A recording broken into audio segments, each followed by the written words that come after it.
Hello. Hello, hello. Well, in the new process of some of the things that we are going to try to do differently on the radio show is to provide some updates as some of these live tournaments go on. Mike was going to be with me tonight, but his daughter has a basketball game. Or softball game, excuse me. And I just got done playing basketball with my little boy and came in here and just started doing graphics. We have lots of, if you haven't subscribed to the channel, youtube.com/fishingfloridaradio. There's lots of upcoming things. Hopefully a new video tonight on the Hey Warren and Hey Les. Hope you both are doing well. Hopefully you can hear me and you can see me properly, since I have this new lighting system that is now over top of me. I don't know if you can, I'll put a shadow on me. You'll have to see what happens there. Anyway, so one of the things we're going to do is we're going to try to get people with us after some of the Major League Fishing events, some of the Bass events, maybe even some of the FLW events, and tell you how the people did and what you missed, because you want to know you were probably working like everyone should be working. Some of us work, some of us don't work. Right, Boudreaux? Anyway, today's tournament was the day one of the 2019 Toyota Bassmaster Texas Fest there on Lake Fork. Awesome. Everything is perfect. Thank you, Les.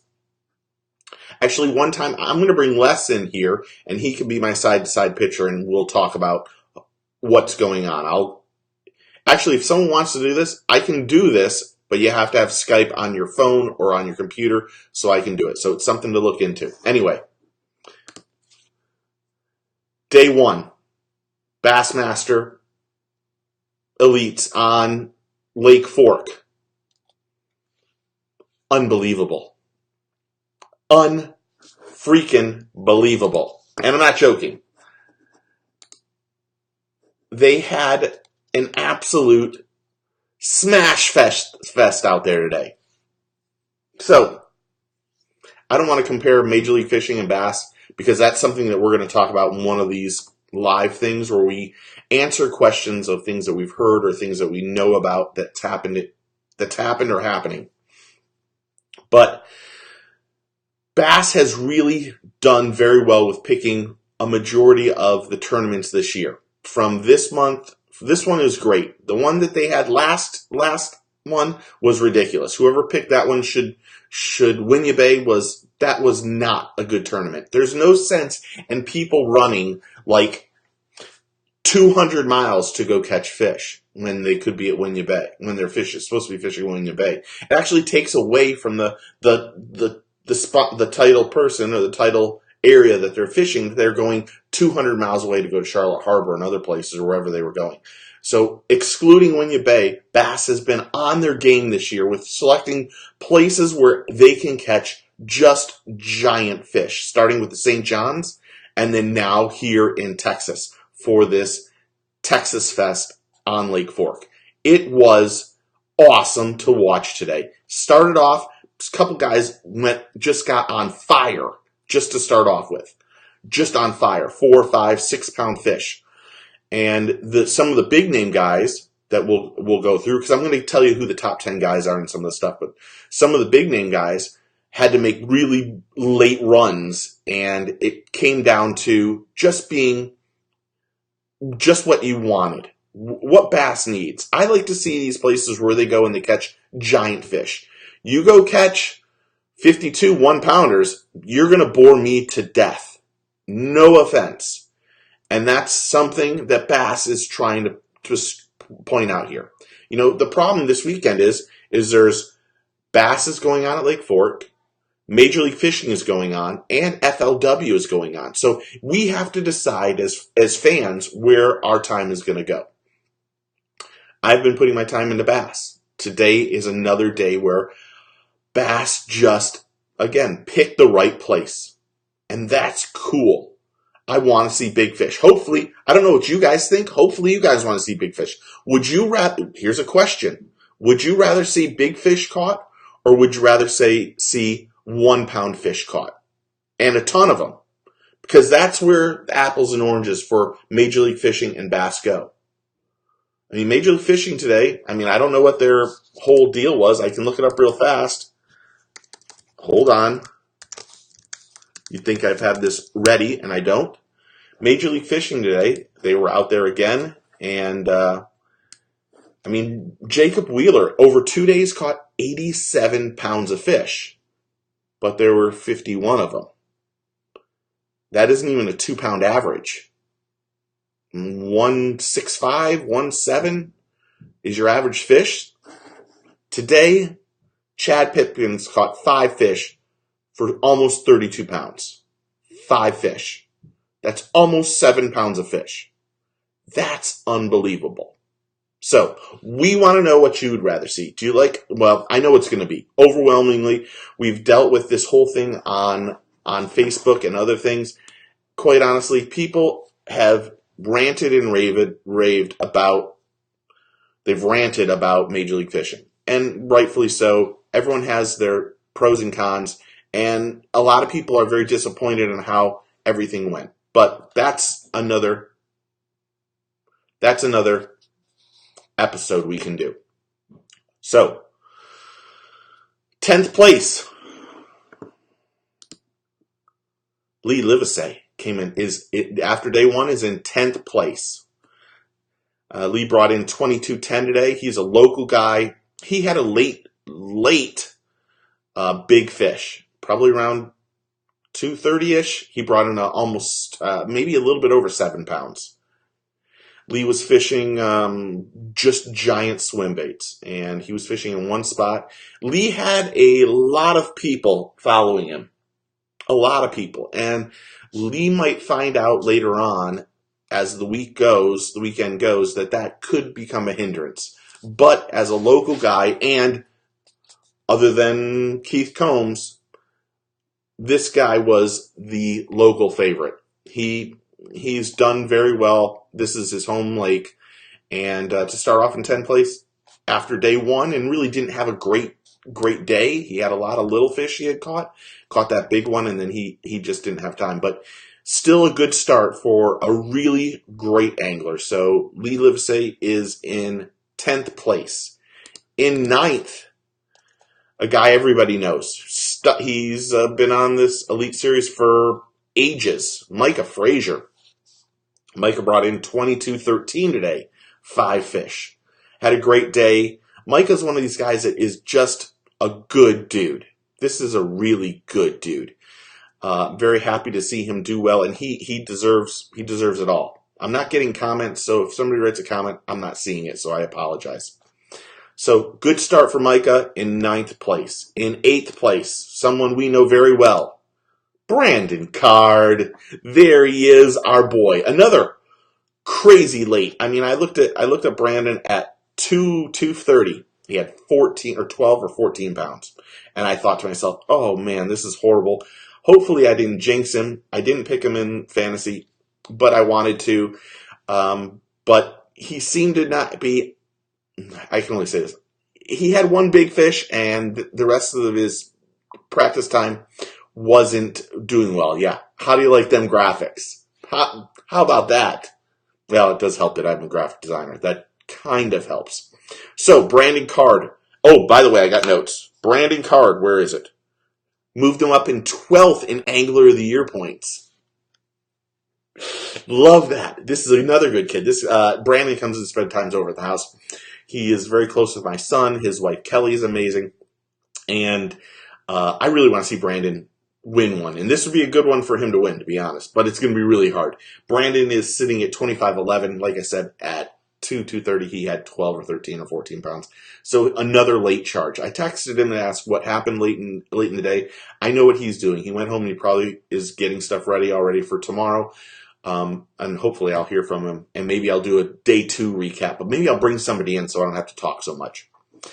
In 7th place is Drew Cook, Yamaha Pro. Drew is from Midway, Florida, and is in 2nd in Angler of the Year points. Drew has been incredibly consistent this year. I don't know much about Drew.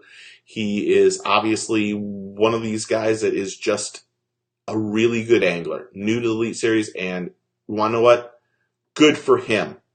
From Midway, it seems like these guys that were from Florida that were sight fishermen and stuff like that had a really good day because the fish were shallow today. It was all about swim baits, but the fish were shallow.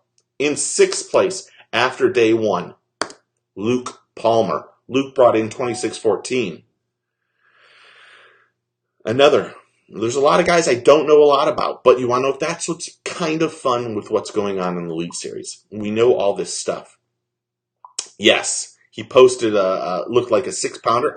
Hold on, Les. Let me put that up. Thank you, Les.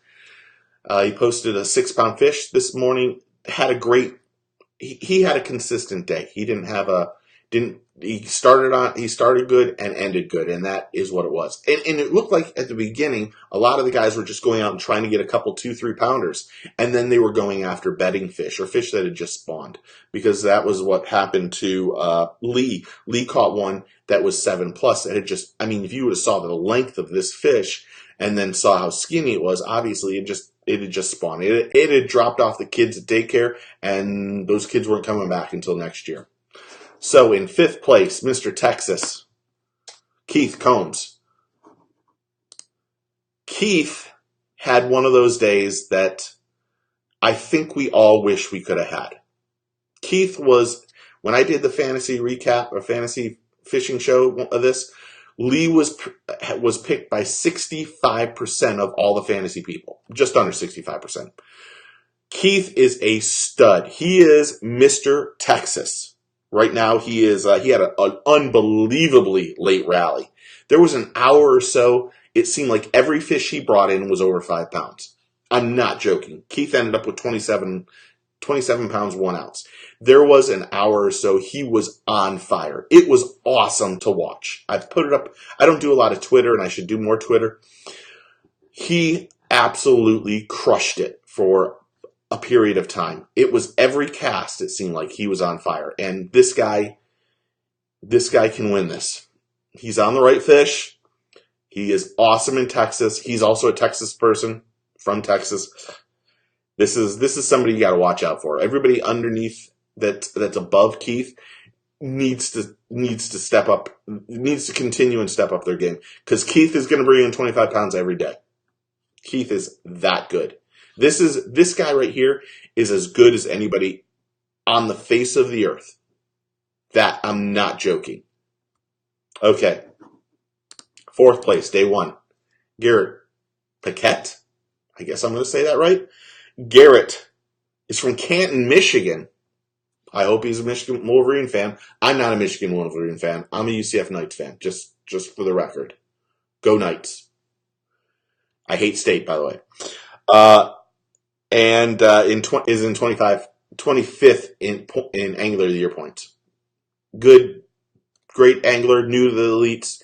Don't know much about Garrett, but starting off pretty good. 28-12 for the day.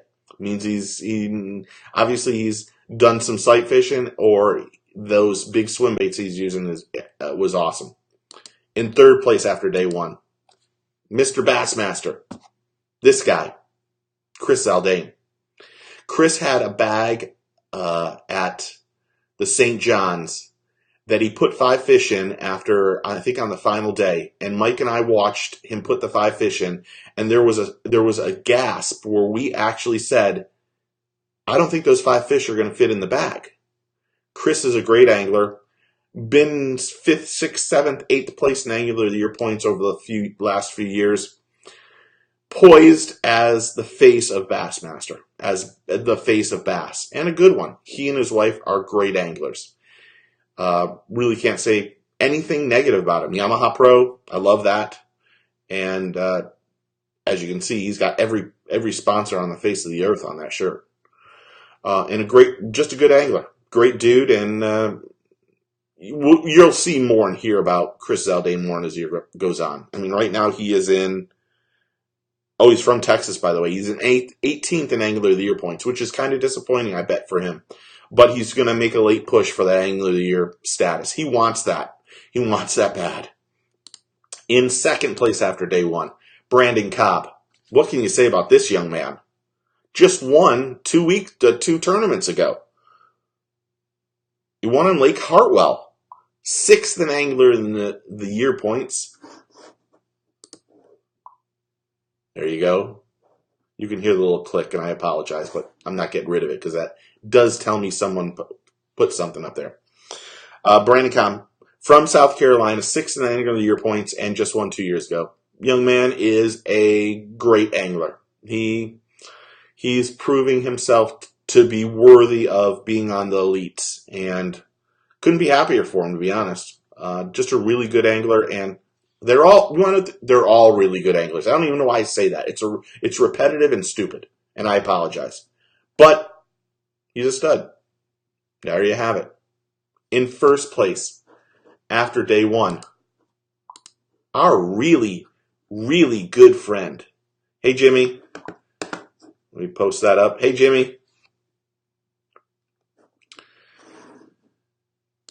Our good friend, Chad Pipkins. We had Chad on the show at the Classic 2 years ago.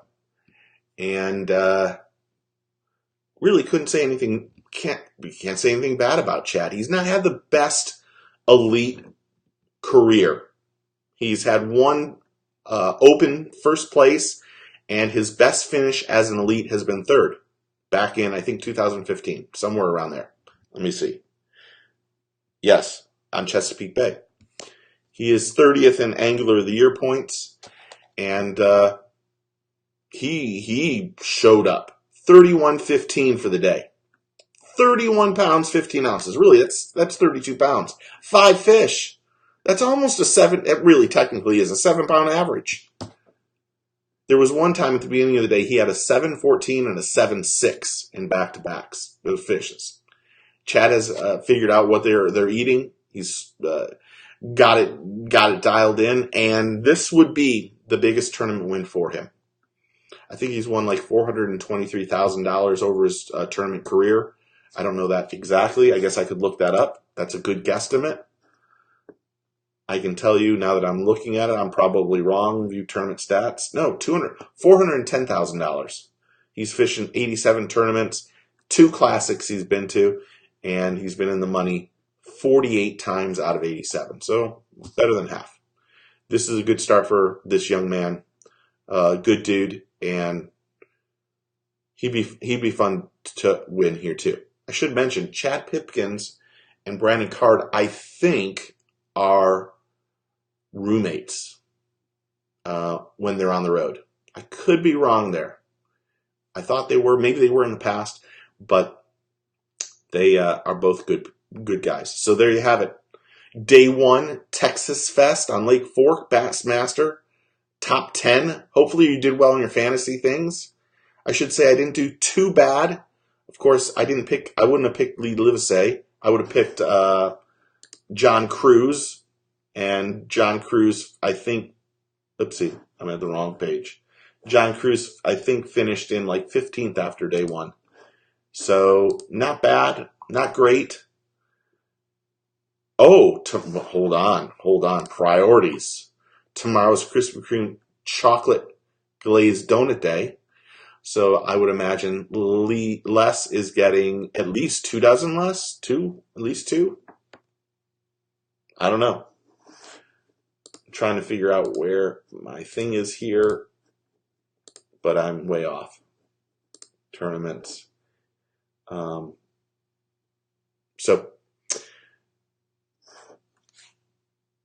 yeah, here we go. I was going to tell you. Oh no, my guy didn't. John Cruz finished in 21st after day 1. In fact, there was a time when all 5 of the guys I thought were going to do well were way up there, and then as the day went on, the bite got better for some of the big name guys, Keith Combs, those guys, and even first place Chad Pipkins. It wasn't until like 12 o'clock that out of nowhere Chad just put on a rally, and then they were going crazy in there. So I froze. That was it. Wouldn't that be funny if you thought that I froze there? Anyway, we'll try to do another one of these. Maybe we'll do one on Major League Fishing. maybe not. I don't know. It's been fun to see this. Hey, Charles. So we'll do more of these. We're going to have dual screens here so you can see more stuff, but we're figuring this out as we go. Okay, another thing. Up above, right there. Subscribe to the channel. There's I'm editing one down from today for the new chatterbaits from Strike King, the Thunder Cricket. And then you'll see a side-by-side by 4 sides, boop, boop, boop, boop, of how the chatterbaits against each other, from the jackhammer to the original to the melee, not melee, to the Thunder Cricket. We also have, I have that video. I have the Brandon Card video for Topwater. I have a video for the lizards, the water dragon, and then the one today, Thunder Cricket. So there's lots of content going to the channel. So go check it out. Again, Take a Kid Fishing. Thanks to Tackle Webs. Take a Kid Fishing. Get your fish on. Later, guys.